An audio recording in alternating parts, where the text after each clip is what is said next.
Volvamos al libro del Génesis, capítulo 17.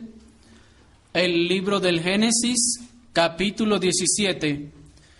Y continuemos ahora el Evangelio de Génesis. Y el día de hoy, con la ayuda del Señor, vamos a ver el Evangelio del Pacto. El Evangelio del Pacto. Génesis capítulo 17, vamos a leer a partir del verso 1 para gloria del Señor y edificación de su pueblo. Era Abraham de edad de 99 años cuando le apareció el Señor y le dijo: Yo soy el Dios Todopoderoso, anda delante de mí y sé perfecto. Y pondré mi pacto entre mí y ti, y te multiplicaré en gran manera.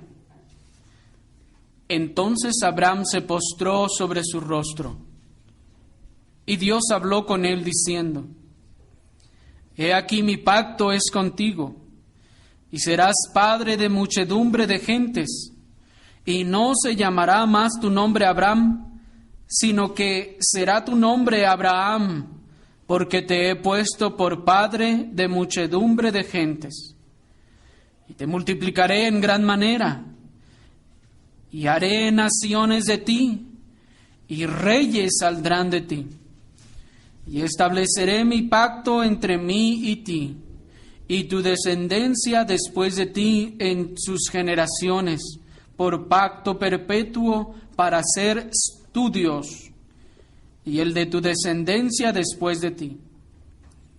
Y te daré a ti y a tu descendencia después de ti la tierra en que moras, toda la tierra de Canaán en heredad perpetua, y seré el Dios de ellos.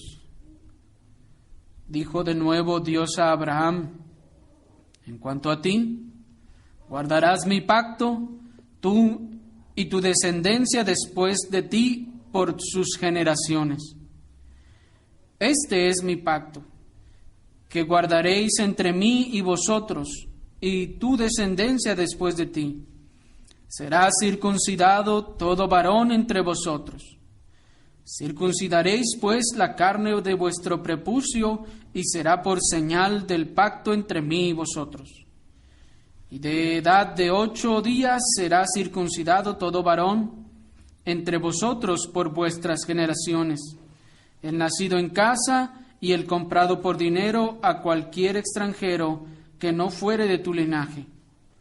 Debe ser circuncidado el nacido en tu casa y el comprado por tu dinero, y estará mi pacto en vuestra carne por pacto perpetuo. Y el varón incircunciso, el que no hubiere circuncidado la carne de su prepucio, a aquella persona será cortada de su pueblo. Ha violado mi pacto. Hasta ahí. Hermanos, como vimos el domingo pasado, las promesas de Dios hechas a Abraham eran principalmente promesas evangélicas de salvación a los creyentes, y no eran vanas e ilusorias esperanzas o expectativas de bendición para el Estado de Israel actual. El domingo pasado veíamos, hermanos, cómo cuando Dios hizo su promesa a Abraham, Dios se estaba refiriendo a la simiente suya, que es Cristo. Y nos dice el apóstol Pablo en Gálatas capítulo 3, dice que a Abraham fueron hechas las promesas, dice, y a su simiente, a tu simiente, y dice Pablo, como de una, y no a tus simientes, como si hablase de muchos. Y dice, y esta simiente es Cristo. Por lo cual, hermanos, veíamos que cuando Dios prometió bendecir a Abraham y que a través de sus simientes serían benditas todas las naciones de la tierra, veíamos que Dios no se estaba refiriendo a que a través del Estado o la nación de Israel todas las demás naciones serían bendecidas, sino que era a través de Cristo que todas las naciones serían bendecidas verdaderamente a través de la salvación que Cristo vendría a dar a todo su pueblo. Así, de esta misma forma, hermanos, veremos el día de hoy que el pacto eterno que Dios hizo con Abraham no estaba dirigido hacia la descendencia física de Abraham, sino hacia todos los que serían creyentes en Cristo. El pacto que Dios hizo en estas palabras que leímos con Abraham no era principalmente dirigido a la nación de Israel, nación que vino de los lomos de Abraham, sino, como veremos, era un pacto dirigido hacia todos los creyentes, todos aquellos que creerían en Cristo, en aquella simiente en quien serían benditas todas las familias y naciones de la tierra. Debemos decir que ciertamente, hermanos, como hicimos la salvedad el domingo pasado, ciertamente Dios también en todo esto y en otra ocasión prometió que le daría a Abraham y a su descendencia física la tierra literal de Canaán, de Palestina, y así lo hizo. Pero este pacto del cual nosotros estamos leyendo es un pacto que está principal y preponderantemente dirigido hacia los creyentes en Cristo, más que a la nación de Israel, como nos menciona Gálatas capítulo 3, versículo 17, que nos dice: el pacto previamente ratificado de Dios para con Cristo. La ley, dice, que vino 430 años después, no lo invalida. Así pues, hermanos, como vimos al principio de estos mensajes acerca del Evangelio de Génesis, Dios siempre ha tenido un solo pacto eterno de salvación corriendo a lo largo de la historia. Y este es el pacto que Dios ha ratificado en Cristo. Decíamos en aquella ocasión que no se trata de que los creyentes del Antiguo Testamento se salvaban de un modo y los del Nuevo de otro modo, y los que vivieron antes del diluvio de otro modo, y los que vivieron después del diluvio de otro modo, y los que vinieron después de Abraham de otro modo, y los que vinieron en tiempos de Moisés de otro modo. No, hermanos, Dios ha tenido un solo pacto de salvación para todos sus hijos, el cual ha comenzado desde antes de la creación, y por eso es eterno, porque se ha manifestado a todo lo largo de la historia y culminará en la eternidad. De otro modo, sería un pacto que se llamaría de media eternidad. La media eternidad es lo que los teólogos llaman al lapso de tiempo que comienza a partir de la creación y que termina en la eternidad futura. Pero este pacto es un pacto eterno, un pacto que, como hemos visto en otras ocasiones, fue llevado a cabo y fue pactado y fue acordado por las tres personas de la Trinidad desde antes de la fundación del mundo.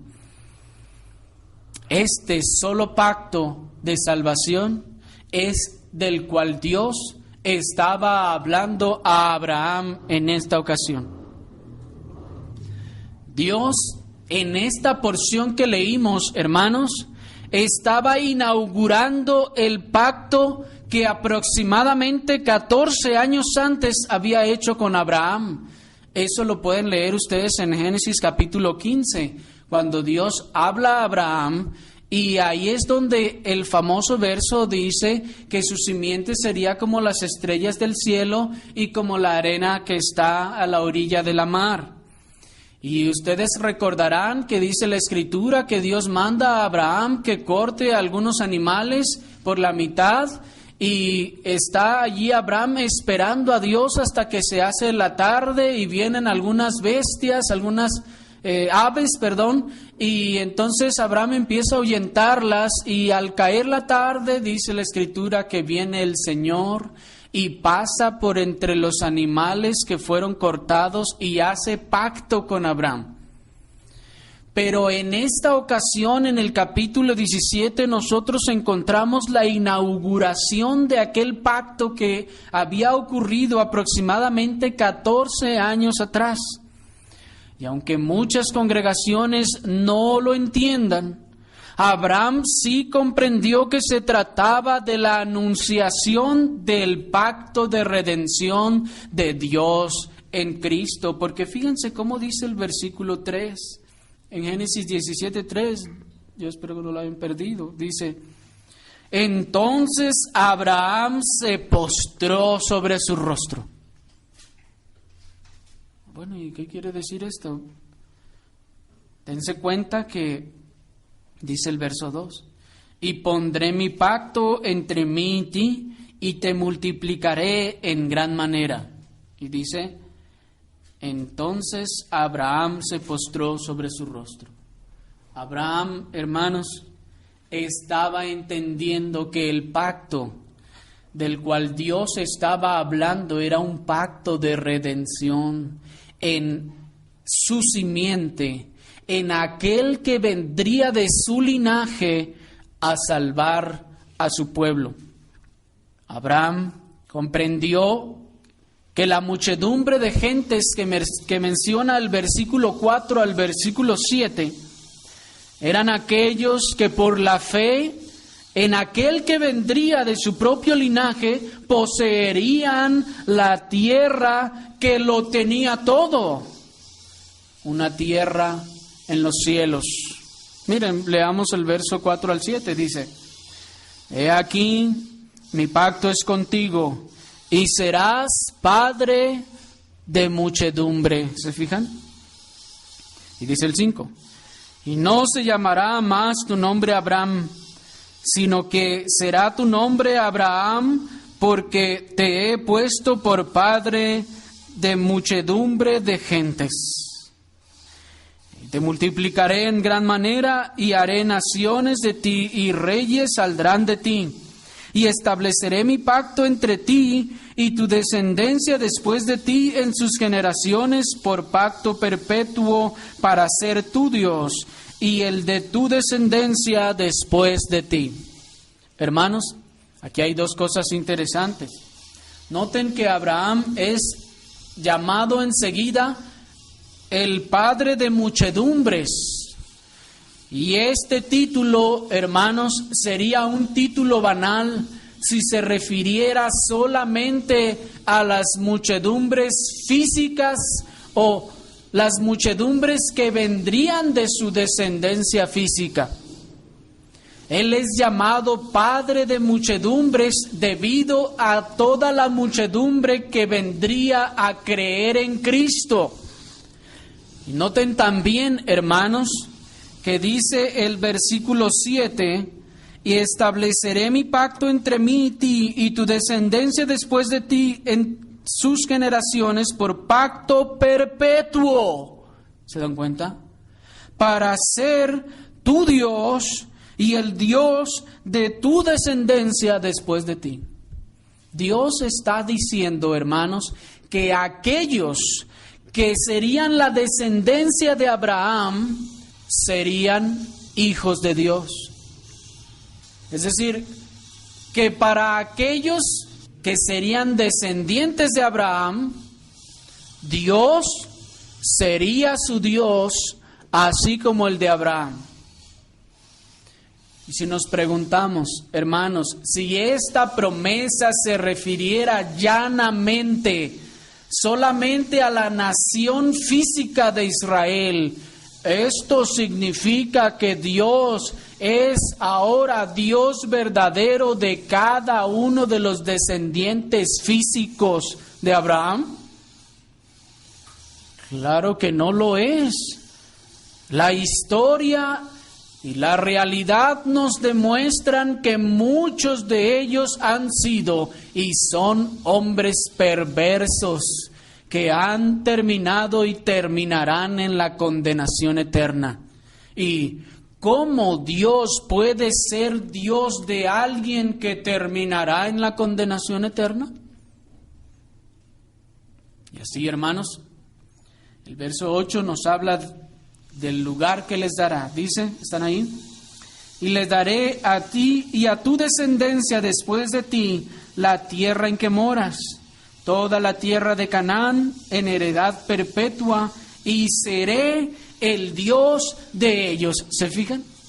Está nuevamente, hermanos, el Señor reafirmando que Él sería Dios de aquellos que poseerían aquella Canaán, la cual vimos el domingo pasado, era una Canaán celestial. Cuando nosotros encontramos la palabra Canaán, para nosotros probablemente solamente nos suene o nos traiga a la mente un lugar en Palestina, un sitio geográfico que se ubica en el Medio Oriente. Pero, hermanos, para las personas que vivían en aquel territorio, en aquel tiempo, en aquella zona desértica, decir Canaán era decir la tierra que lo tiene todo. Era decir como si fuese el paraíso. Pues las naciones alrededor eran preponderantemente desérticas. Al sur tenían el desierto de Egipto, al sureste tenían el desierto de Arabia, y en todo el este está el desierto de Arabia, hacia el norte también. Entonces, la tierra de Canaán tenía tierras de riego. Había muchos climas en ese lugar, allí sí llovía, allí sí se daba la agricultura, allí sí se podían pastar a los ganados. Era la tierra que en aquel tiempo y en aquella región geográfica lo tenía todo. Era la tierra, hermanos, que era como un paraíso terrenal. Y así cuando Dios estaba prometiendo la tierra de Canaán, ciertamente, como decíamos, Dios sí prometió físicamente esa tierra a Abraham. Pero preponderantemente, hermanos, la promesa de la tierra de Canaán era una promesa de la tierra que lo tendría todo en los cielos. Es decir, de aquella herencia que tendrían todos aquellos que vendrían a creer en Cristo en los cielos. Un paraíso que disfrutarían en los cielos. Pero, ¿por qué decimos que este pacto se refería entonces a la salvación que Dios daría a los creyentes por medio de la simiente de Abraham? Esto es, de Cristo. ¿Y por qué decimos que así es y que Abraham lo entendía así? Bueno, por dos razones principales. Hay muchas más, pero hoy solo vamos a ver dos. La primera de ellas es porque la promesa terrenal para Abraham y su simiente viene después de estas palabras. Si ustedes notaron, terminamos nuestra lectura en el verso 14. Ahora leamos el verso 15. ¿Están ahí? Dice: dijo también Dios a Abraham: a Sarai tu mujer no la llamarás Sarai, mas Sara será su nombre. Y la bendeciré, y también le daré a ella hijo. Sí, la bendeciré, y vendrá a ser madre de naciones, reyes de pueblos vendrán de ella. Hasta ahí. Ustedes pueden leer en su casa el resto de la porción, pero ustedes se van a dar cuenta, hermanos, de que la promesa terrenal que, como hemos reiterado, sí recibió Abraham y su descendencia física, viene después. Esto es, que en los primeros 14 versículos podemos encontrar claramente que la promesa de Dios era preponderantemente dirigida hacia los creyentes, hacia aquellos que vendrían a creer en la simiente que es Cristo. Y en el resto de los versículos, ahora sí ya se menciona la promesa terrenal del hijo que tendría Abraham y de la descendencia que tendría Abraham físicamente. Porque noten que dice, y dijo también Dios. ¿Qué significa esto? Está diciendo, y dijo además Dios. Y dijo adicionalmente Dios. ¿Qué dijo? Esto. Así pues, hermanos, Dios dio enseguida también una promesa a nivel terrenal. Pero en segundo lugar decimos que se trata de una promesa y un pacto para los creyentes en Cristo, porque la señal de tal pacto delata el verdadero propósito del pacto. La señal de tal pacto delata el propósito del pacto. Leamos el verso 10 y el verso 11, ¿están ahí? Este es mi pacto que guardaréis entre mí y vosotros, y tu descendencia después de ti. Será circuncidado todo varón entre vosotros, y circuncidaréis pues la carne de vuestro prepucio, y será por señal del pacto entre mí y vosotros. ¿Lo leyeron? Pero alguien dirá ahí en este momento, ¡ay, ya ve, ahí está! ¿No es esto lo contrario? ¿No está indicando esto lo contrario? Que la señal de la circuncisión demuestra que este pacto era para toda aquella nación que se circuncidaba y se circuncida hasta el día de hoy. No, hermanos, la respuesta es no. Que la señal del pacto sea la circuncisión no significa que esta promesa era hecha para esta nación que hasta el día de hoy se sigue circuncidando. ¿Por qué?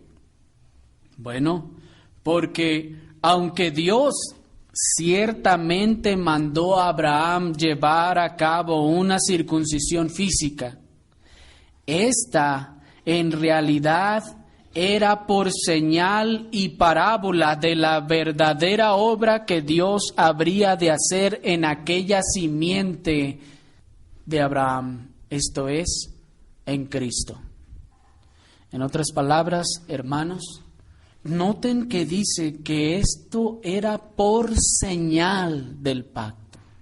Y al ser una señal, es un simbolismo. Y al ser un simbolismo, es una alegoría, es una parábola. Es una parábola que indica la obra que Cristo vendría a hacer en los creyentes tiempo después. Porque si fuese esto, hermanos, solamente una circuncisión física, si esta señal fuera únicamente una señal externa, hermanos, ¿de qué le favorecería a un judío la circuncisión espiritualmente?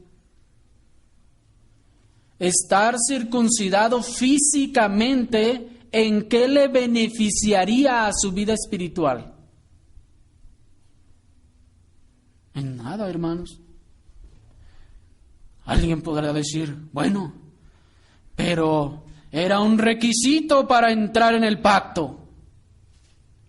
Bueno, si era entonces un requisito para entrar en el pacto de manera estricta, entonces ¿las mujeres no entraban en el pacto? Pues las mujeres no se circuncidaban.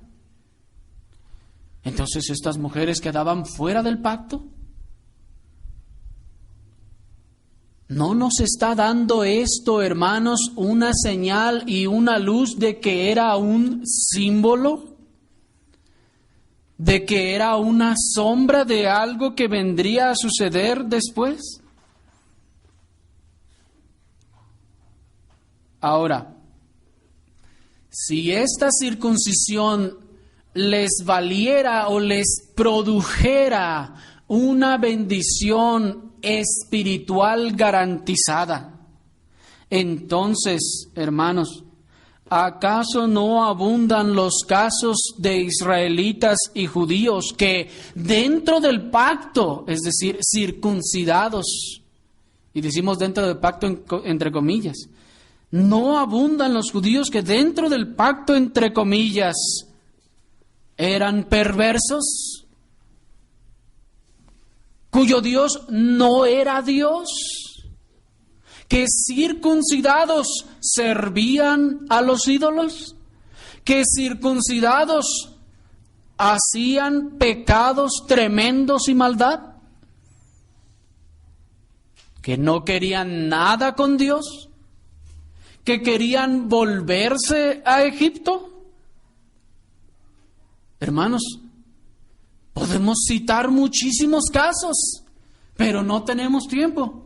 Solo les voy a decir que 600,000 hombres, que nos menciona Éxodo 12:37, 600,000 hombres que salieron circuncidados de Egipto, quedaron postrados en el desierto.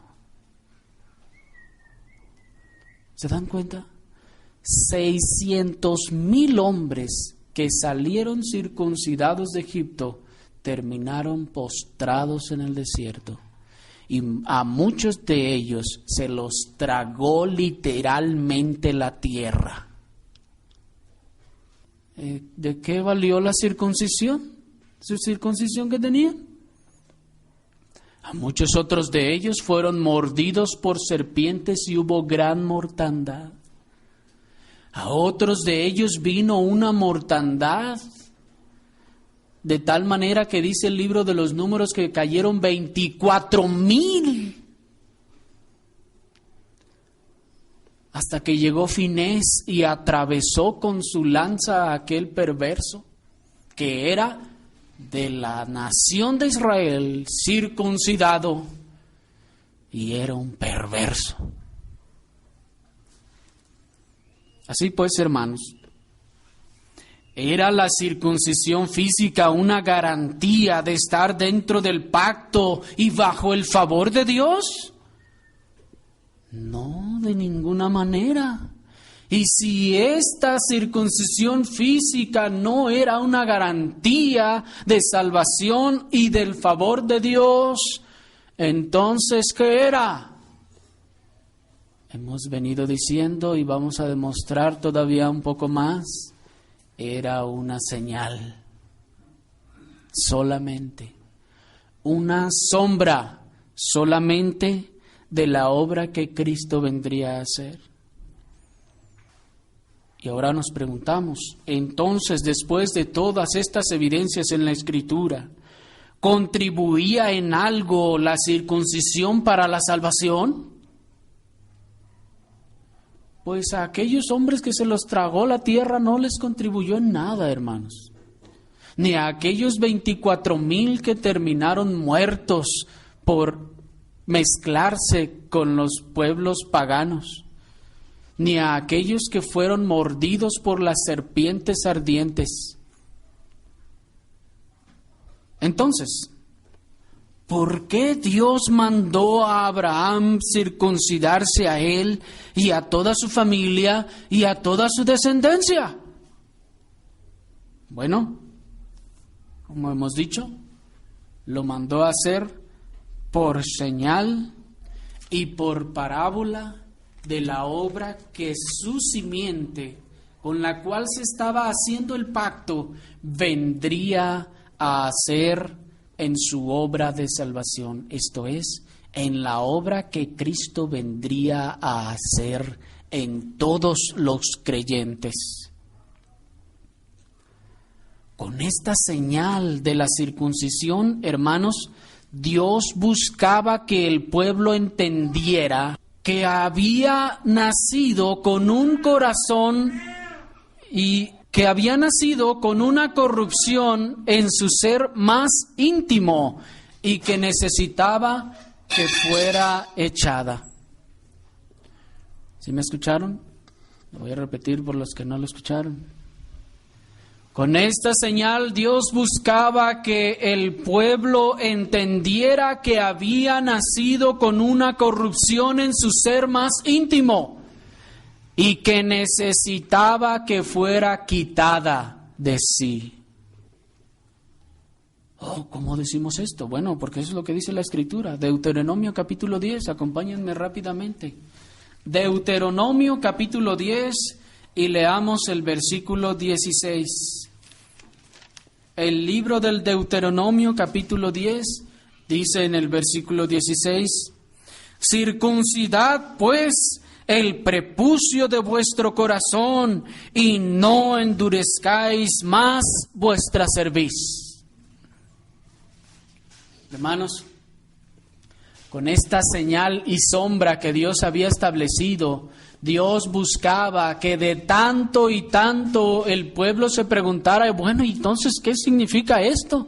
Si no nos ayuda en nada, si no nos santifica más, si no nos hace más espirituales, si no nos garantiza la salvación, entonces, ¿qué es? ¿Por qué lo seguimos haciendo?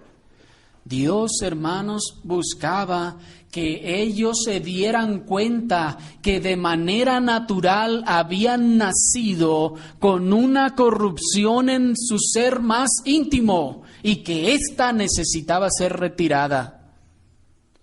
Que era algo que no habían adquirido, sino que habían nacido con ella y que tenía que ser retirada, y que Dios no se refería a sus órganos físicos, sino a su corazón.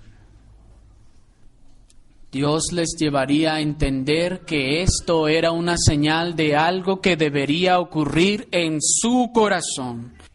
Por eso Dios les dice, circuncidad pues el prepucio de vuestro corazón. Dios los está mandando. Abraham entendió la realidad de la sombra que era la circuncisión, hermanos. Lo que Dios le estaba jurando que haría con él y con toda su descendencia espiritual. Abraham entendió la realidad de la sombra que era la circuncisión. Esto es lo que Dios estaba jurando que haría con él y con toda su descendencia espiritual.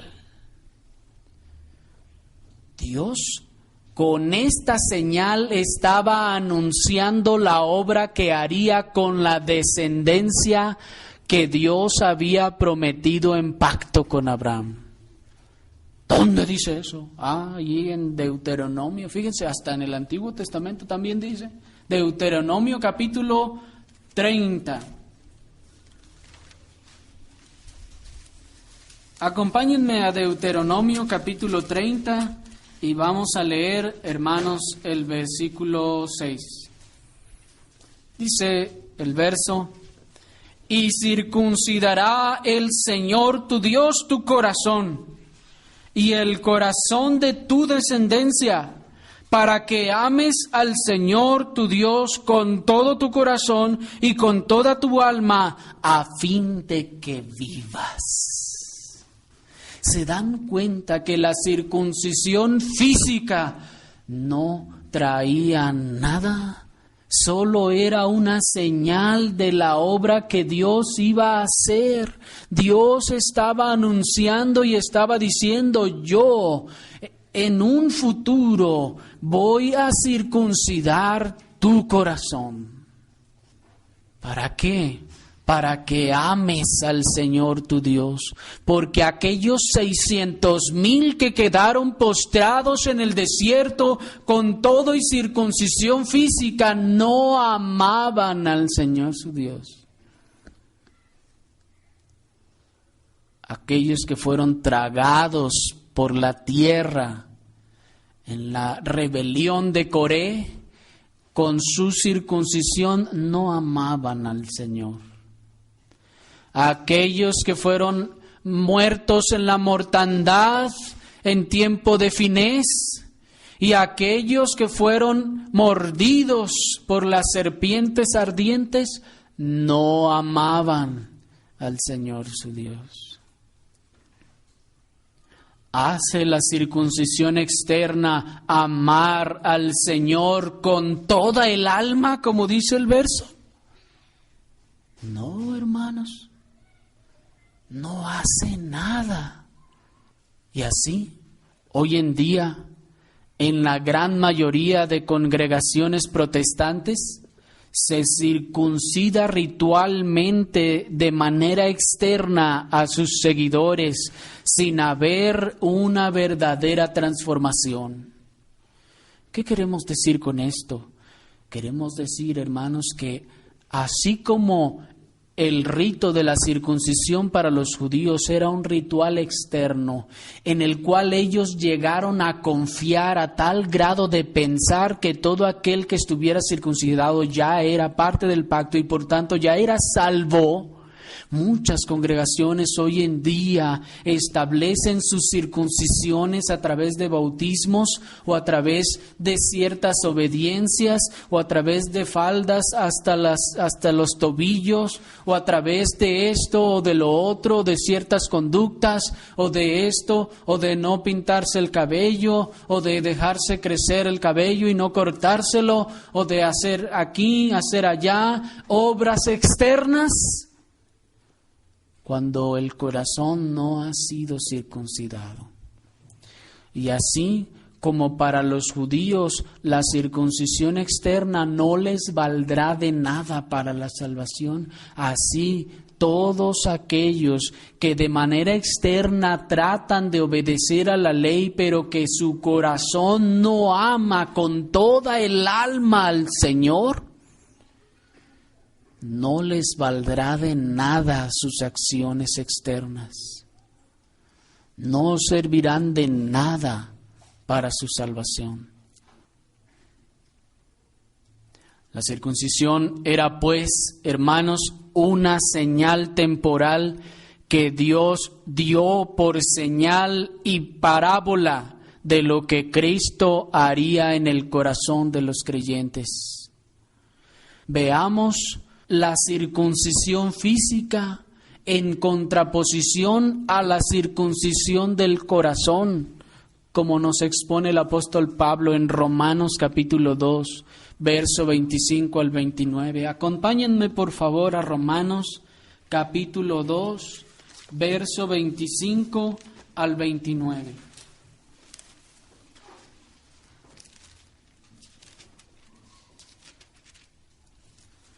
Dice el verso: pues en verdad la circuncisión aprovecha si guardas la ley, pero si eres transgresor de la ley, tu circuncisión viene a ser incircuncisión.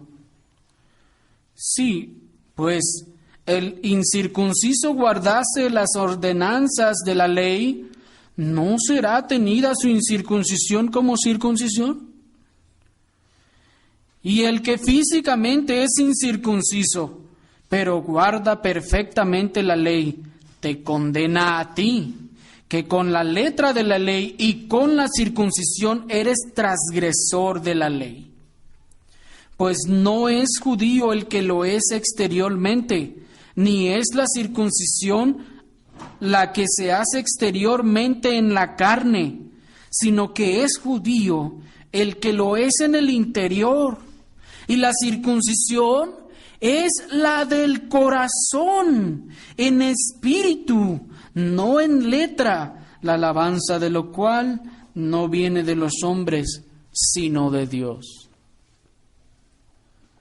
Así que, hermanos, la circuncisión externa no ayudaba, era solo una señal temporal que Dios había dado a esa nación para mostrar lo que Cristo vendría a ser. ¿Y qué vendría a ser Cristo?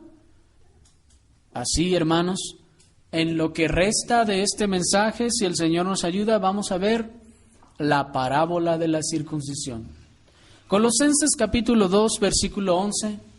Colosenses capítulo 2, versículo 11. ¿Por qué decimos que es una parábola? Bueno, dice el verso 11. En él también fuisteis circuncidados con circuncisión no hecha a mano, al echar de vosotros el cuerpo pecaminoso carnal en la circuncisión de Cristo. Hasta allí. Hermanos, esta es la excelsa realidad a la que apuntaba la sombra de la circuncisión física, es decir, a la circuncisión de Cristo. ¿Y por qué decimos que es una parábola? Bueno, la circuncisión física o externa es una parábola porque tiene muchos elementos de aplicación en la obra que Cristo vino a hacer a aquellos a quienes salva. El primer elemento de nuestra parábola es que hay una corrupción e inclinación pecaminosa con la que nacemos y que tiene que ser retirada.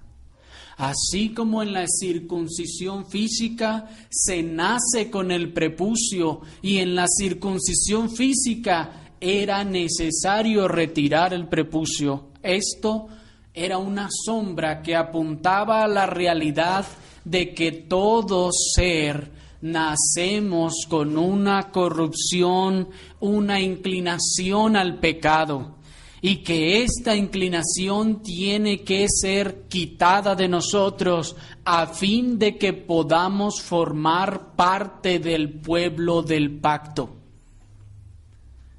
De que no somos inocentes, sino que es necesario que nuestro corazón de piedra sea transformado por uno de carne, sea cambiado por uno de carne.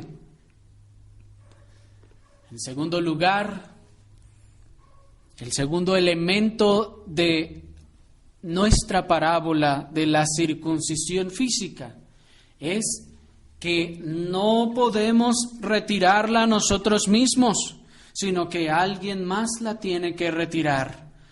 En el antiguo pacto, la circuncisión física era esa acción que tenía que hacer alguien más, ya que el niño era de 8 días de nacido, no podía circuncidarse a sí mismo. Alguien más tenía que hacerlo. Y por lo general, esto lo tenía que hacer el sacerdote. Eran llevados por esa razón al templo, para que en el templo el sacerdote le hiciese la circuncisión. Ahora que el templo fue destruido y el sacerdocio ya no está oficiando más, hermanos, ¿no es esta otra gran señal de que esto era solo una sombra que terminó su uso cuando Cristo vino y manifestó la realidad que la sombra apuntaba? Así, amigo, tú no puedes limpiarte ni redimirte a ti mismo. Solamente Cristo puede limpiarte. Tú no puedes circuncidar tu corazón tú solo. Cristo, el sumo y perfecto sacerdote, es quien circuncida los corazones, y Él es el único que lo puede hacer. Al hombre le encanta saber y oír que Él puede redimirse a sí mismo. Cada vez abundan más, hermanos, en el ámbito mundano las películas y las historias de personas malas que caen bien y que según ellas buscan redimirse a través de actos de cierta bondad o justicia. Eso es una total farsa, hermanos. Nadie se puede redimir a sí mismo, porque si nosotros pudiésemos redimirnos a nosotros mismos, en vano murió Cristo. Si nosotros tuviésemos la facultad de hacer grandes obras, subir grandes montañas, o ir grandes distancias de rodillas o con nopales en la espalda, o con cualquier otro sacrificio, ayuno o lo que sea, si pudiéramos con eso redimirnos a nosotros mismos, en vano descendió Cristo a morir. Porque nuestras obras no sirven de nada. Dijo el profeta que todas nuestras obras, por más justas que las consideremos, son trapos de inmundicia delante de Dios. Así que nada que haga usted, mi amigo, le servirá para redimirse a sí mismo. Solamente Cristo puede circuncidar su corazón. Usted no puede hacerlo solo. Solo Cristo lo puede circuncidar.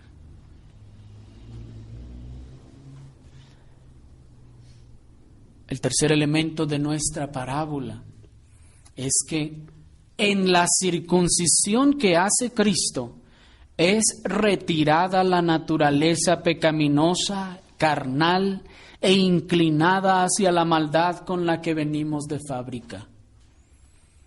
En la circuncisión física se retira el prepucio de la carne, pero en la circuncisión de Cristo, hermanos, dice nuestro verso 11, en Él también fuisteis circuncidados con circuncisión no hecha a mano.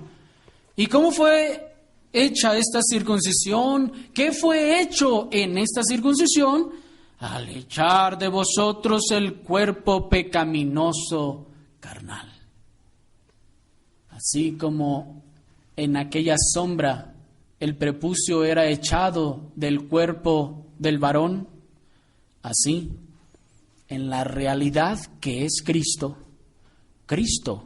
cuando regenera el corazón de una persona, echa afuera, hermanos, aquella naturaleza pecaminosa, carnal, inclinada hacia la maldad que nos dominaba. Esa naturaleza con la que venimos de fábrica. Cristo echa esa corrupción e inclinación y propensión deseosa de los deseos carnales. Así que el mensaje del humanismo y de la psicología es falso, queridos amigos. El mensaje de la psicología es falso. Solo Dios es veraz. ¿Cuál es el mensaje de la psicología? El mensaje de la psicología es que tú eres esencialmente bueno, que solo necesitas un pequeño empujoncito y entonces la vas a librar. El mensaje del humanismo es que tú eres bueno, que en ti hay bondad, que en ti hay un potencial que solo necesita salir. Pero el mensaje del Evangelio, el mensaje de la Escritura, es que el hombre es esencialmente malo, que está inclinado desde su nacimiento al pecado. Por ello los niños, antes de que aprendan a hablar y andar, aprenden a golpear. A veces antes que aprendan a caminar, aprenden a patear. Porque el corazón propenso, inclinado hacia el pecado está allí y necesita ser retirado por la obra de la circuncisión que Cristo hace en el corazón, a través de lo cual Cristo, por su victoria contra el pecado, enteramente echa la disposición natural del hombre hacia el pecado, de modo que la santidad y la obediencia ahora le son naturales. Aquel que ha sido circuncidado en su corazón por Cristo, hermanos, la obediencia y la santificación le son algo natural. El que no ha sido circuncidado en Cristo, las obras de la carne le son naturales. Corre desenfrenado al pecado y a sus deseos. No se contiene ni se detiene, y aunque quiera hacerlo no puede, porque le es algo natural. Como alguien ha dicho, es tan natural como al cerdito le es revolcarse en el lodo y comer los desechos. Así, en la circuncisión de Cristo es echada esa naturaleza de cerdito que tenemos todos con la que nacimos, para que ahora, teniendo una nueva naturaleza, una naturaleza de oveja, la santidad nos sea natural, la obediencia nos sea natural.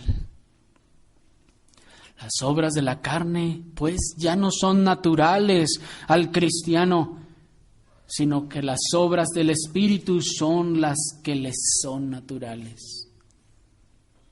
Amigo, ¿has abandonado tu pecado? ¿Has abandonado las obras de la carne? Dice Gálatas 5:19, adulterio, fornicación, inmundicia, lascivia, hechicerías, idolatrías, pleitos, celos, iras, contiendas, divisiones, herejías, envidias, homicidios, borracheras, orgías. ¿Has abandonado todas esas cosas? ¿Con todo el placer de tu corazón las has dejado atrás? ¿Con todo el gozo y el deleite las has abandonado? ¿Y ahora te deleitas en hacer las obras del Espíritu? ¿En obedecer la palabra de Dios? ¿En ir en pos de la santidad y la obediencia a la palabra de Dios? Si es así, ha habido una circuncisión en tu corazón. Cristo ha circuncidado tu corazón. Pero si no es así, no has sido circuncidado. Sigues con el corazón viejo y de piedra. ¿No es este el mensaje del Evangelio? ¿No dice el mensaje del Evangelio: os daré un corazón nuevo y pondré en vosotros espíritu nuevo? ¿No es esto lo que prometieron los profetas en el Evangelio? ¿Y para qué nos daría un corazón nuevo y un espíritu nuevo? ¿Para que lloremos cada que oramos? ¿O para que lloremos cada que cantamos? No, sino que dice el verso siguiente: para que andéis en mis estatutos y para que pongáis por obra mis mandamientos. En la circuncisión de Cristo, hermanos, obra que la persona ahora ama andar en los mandamientos de Dios y su corazón se deleita en la obediencia a sus mandamientos. El cuarto elemento de nuestra parábola es que esta circuncisión de Cristo es también llamado el nuevo nacimiento. Así que, así como en la circuncisión física, la que era la sombra, era ineludible el dolor de la circuncisión, así en la circuncisión de Cristo es ineludible el dolor por nuestro pecado. Hermanos, si usted ha sido circuncidado en su corazón por Cristo, usted habrá experimentado dolor por su pecado. Usted habrá llorado su pecado y habrá lamentado terriblemente su pecado. Le voy a preguntar algo que espero que no le suene muy exagerado. ¿Se ha usted golpeado a sí mismo a causa de ver sus propios pecados? Dice la Escritura, hermano, que el publicano que estaba allá en el templo, en la historia que nuestro Señor Jesucristo nos narró, dice que él se golpeaba el pecho, y no como ese golpe de pecho estilo católico, por mi culpa, por mi culpa, por mi grande culpa. No, hermanos, él se golpeaba literalmente con fuerza y decía: ¿cómo pude ser tan miserable para hacer tan tremenda maldad, tan asquerosa y horrible maldad? Eso solo lo puede hacer un corazón circuncidado. Una pregunta más. Cuando usted peca delante de Dios, ¿cae usted al suelo humillado, dolido, arrepentido, llorando hasta literalmente su pecado? ¿Le duele? ¿De verdad le atormenta a su mente y a su corazón haber pecado contra el Dios Santo? Si es así, usted ha nacido de nuevo, su corazón ha sido circuncidado y tiene esperanza entre los santificados.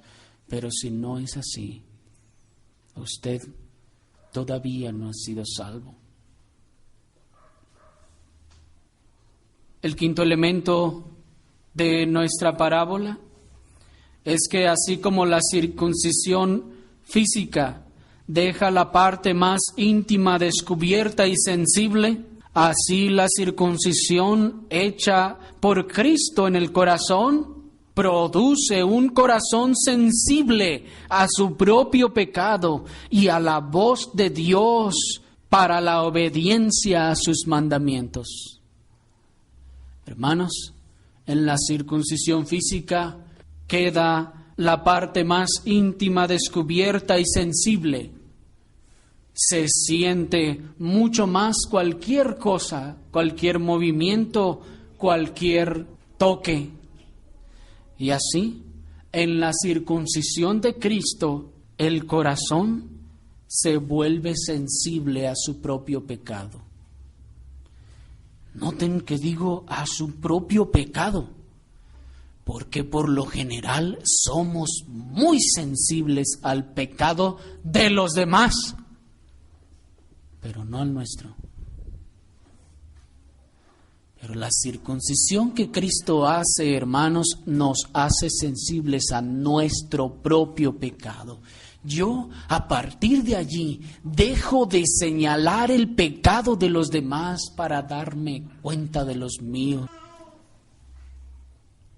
A partir de allí, veo los pecados de los demás tal vez, pero así pequeños, y veo el mío tan grande, porque mi corazón se ha sensibilizado ante el pecado.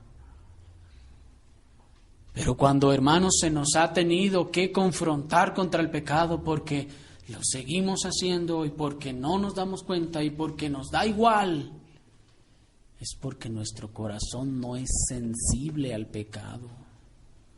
Esa es una cualidad de la circuncisión de Cristo, una sensibilidad al pecado.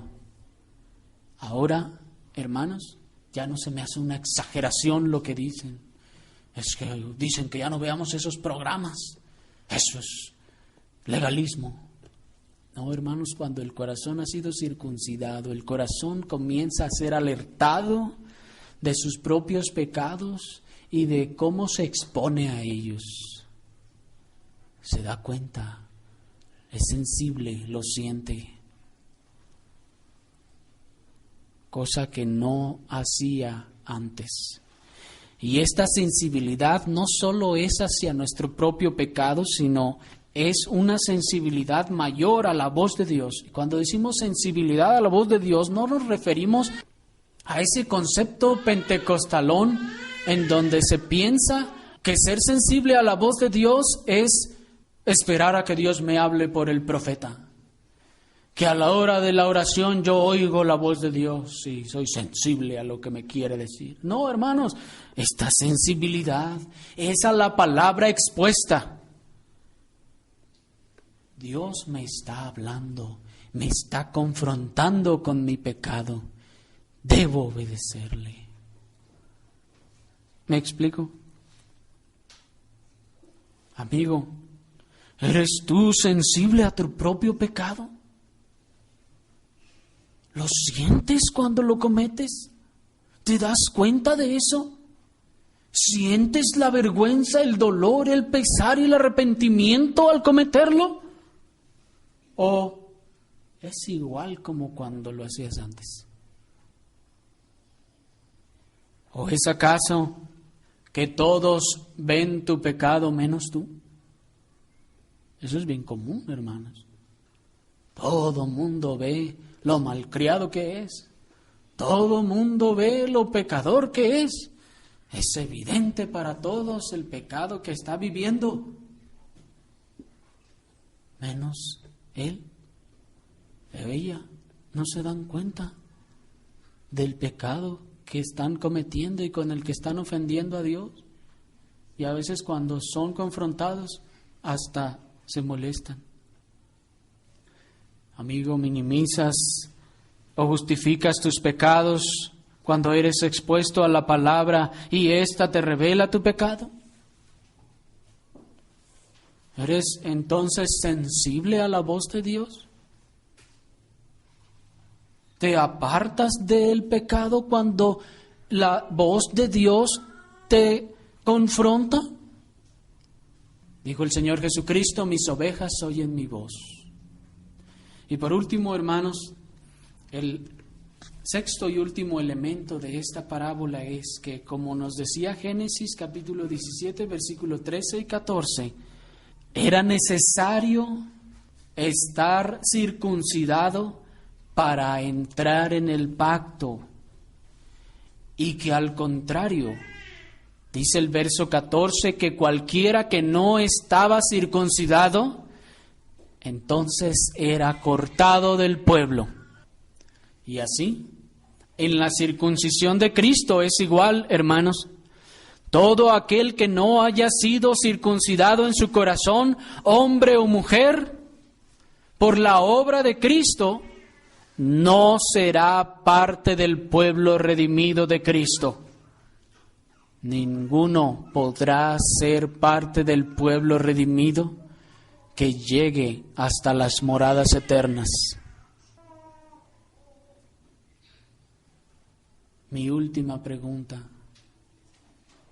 amigos, ¿han sido ustedes circuncidados en su corazón por Cristo? Las cualidades y características que hemos mencionado de la circuncisión de Cristo se manifiestan en ustedes. Si es así, hermanos, ustedes han sido salvos y tienen una esperanza en Cristo de glorificación. Pero si no es así, si 2 o 3 o más de estas cualidades no están presentes en su vida, en su diario vivir, usted tiene todavía que ser circuncidado por Cristo. Tiene que venir a Cristo. Tiene que venir en arrepentimiento. No importa el tiempo que hayamos estado pensando que le conocíamos, tenemos que venir a Él y ser salvos. Echemos de nosotros cualquier pensamiento que nos haga creer falsamente o engañarnos a nosotros mismos o tratar de autoconvencernos a nosotros mismos. No, sí soy. No importa lo que diga ese predicador, sí soy cristiano. Hermanos, es mejor ahora arrepentirnos y creer en Cristo para salvación y rogarle que circuncide nuestros corazones, a después ser apartados en el grupo de los cabritos a la izquierda y no ser parte del pueblo redimido.